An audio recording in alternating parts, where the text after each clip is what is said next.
বিসমিল্লাহির রহমানির রহিম। প্রতিদিনের মতো আবারও আজকে এলাম আপনাদের মাঝে অন্য একটি রেসিপি নিয়ে। চলুন তাহলে রেসিপিটা দেখে নিন। আজকে আমি রান্না করব মাছের মাথার কালিয়া। হ্যালো এভরিওয়ান, আসসালামু আলাইকুম গাইজ। কেমন আছেন আপনারা? আলহামদুলিল্লাহ আমরা ভালো আছি। ছোট্ট বড় সকলকে মন থেকে দোয়া ও ভালোবাসা। ফার্স্ট আমি এখানে ওভেনে কড়া বসিয়ে দিয়েছি। পরিমাণ মতো তেল দিলাম, কাঁচা লঙ্কা, কালো জিরের ফোড়ন দিয়ে পেঁয়াজটা দিয়ে দিলাম।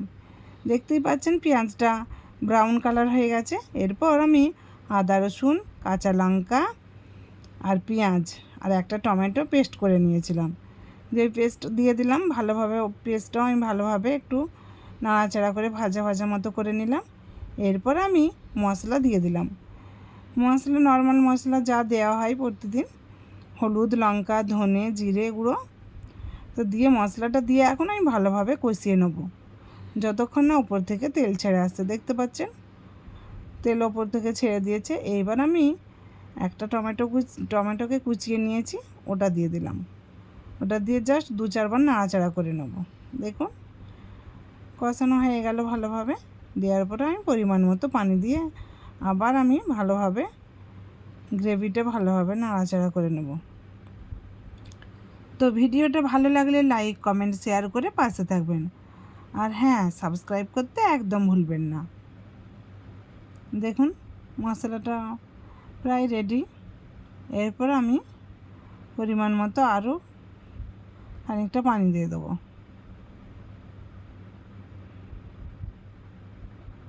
দেখুন পানিটা দিয়ে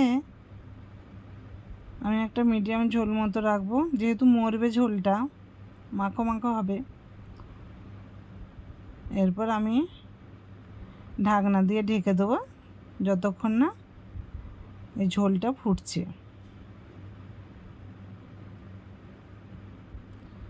দেখুন আমি আবার ফিরে এলাম, ঝোলটা এবার ফুটে গেছে। এবার আমি মাছের মাথাগুলো দিয়ে দেবো, সব ভেজে রেখেছিলাম আগে থেকে। দিয়ে মাছের মাথাগুলো দিয়ে ভালোভাবে একটু জাস্ট নাড়াচাড়া করে নেবো হালকা করে, না হলে ভেঙে যাবে। দেখুন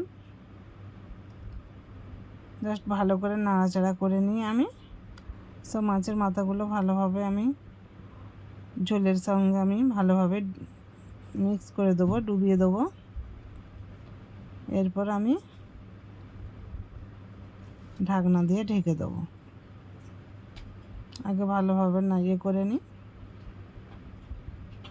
দেখুন এরপর আমি ঝোলটা ফুটে যেতে আমি একটা টমেটো কুচি দিয়ে দিলাম। তো ভিডিওটা অনেকটাই বড় হয়ে গেছে, প্লিজ কষ্ট করে আপনারা দেখে নেবেন পুরোটাই। দেখুন এবার আমি ঢাকনা দিয়ে ঢেকে দেবো। তো আবারও দেখতে পাবেন আমাকে নেক্সট ভিডিওতে অন্য কোনো রেসিপি নিয়ে। দেখুন আমার রান্নাটা পুরো কমপ্লিট হয়ে গেছে। তো ভিডিওটা ভালো লাগলে লাইক, কমেন্ট, শেয়ার করে অবশ্যই আপনারা পাশে থাকবেন। আজকে তাহলে এই পর্যন্ত। আপনারা ভালো থাকবেন, সুস্থ থাকবেন। আল্লাহ হাফিজ।